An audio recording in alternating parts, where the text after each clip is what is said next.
Hey everyone, welcome back to another video. So today we'll be looking at what is caching and how you can use caching in your day-to-day work. So this is part of a series where we are learning about system design and I'll be teaching you each concept of system design, starting from horizontal scaling, vertical scaling, and load balancer, how load balancer works, and what is caching and other topics. There are so many topics. So topics are like this: vertical scaling, horizontal scaling. I've covered load balancing. I haven't put in a video, but soon I will be covering it. So let's understand it one by one. Let's understand what is vertical scaling. Let's say you have developed an application, and so you have a front end and you have a back end. So mainly, I will be talking about back end here. So your backend is up and running, and let's say now you have large number of users because users are looking at your website, and now more and more users are coming to the website. So what happens is number of users will increase, so the load on a particular website will increase. So how do you manage that? What you will do, you will just scale up your particular virtual machine or particular container, whatever it is, where your application is being deployed. Here, by application, I mean, let's say you are working on a Spring Boot backend or you are working on a Node.js application. You have bundled it and you are running it in a, let's say, a Tomcat server or maybe in Node. I don't know what they use to run your particular artifact. So whatever they're using. So if you want to do that, what you will do, you will basically increase the RAM or you will increase the hard disk or you will increase the computing power of the particular machine to handle a large load of request, right? That is what is vertical scaling.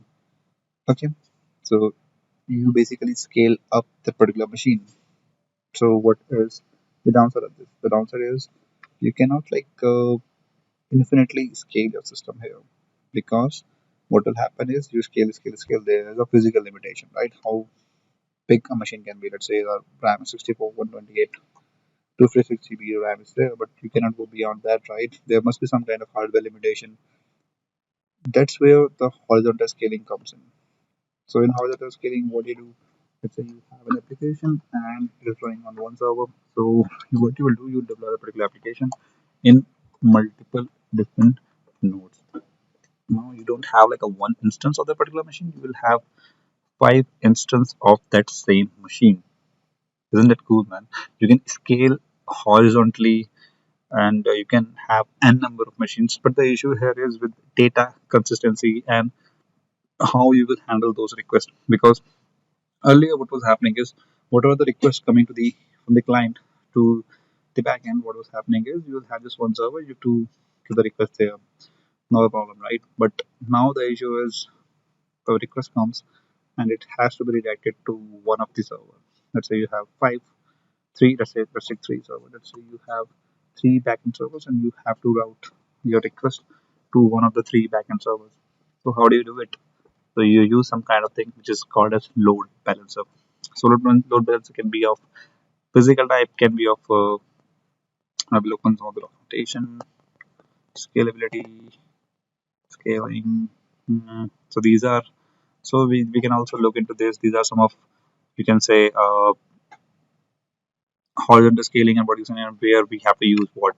So let's say we are working on horizontal scaling to manage traffic. We have to use some kind of load balancer here. And vertical scaling, we don't have to use a load balancer because we just have one server and all the requests will be routed to that. Second is resilience to outages. So in horizontal scaling, uh, we have like multiple servers on which our application is running. So there will be high resilience as compared to vertical scaling, where we'll have just one server running applications. If it goes down, your application is down. Third is the data consistency. So here you can see right uh, when you are running your application on a single server, there will be a high data consistency because all of your data is in one place, right? And you don't have to worry much about your data being distributed into multiple systems. But here you have to consider that. The fourth one is user-based limits. So here you can see there's a hardware limits that we have discussed earlier, right? the vertical scaling, we can see there's a hardware limit because we cannot scale our system uh, to any number, right? There is a particular RAM hard disk to which we can scale. And then we have like which kind of database can be used with which kind of scaling. So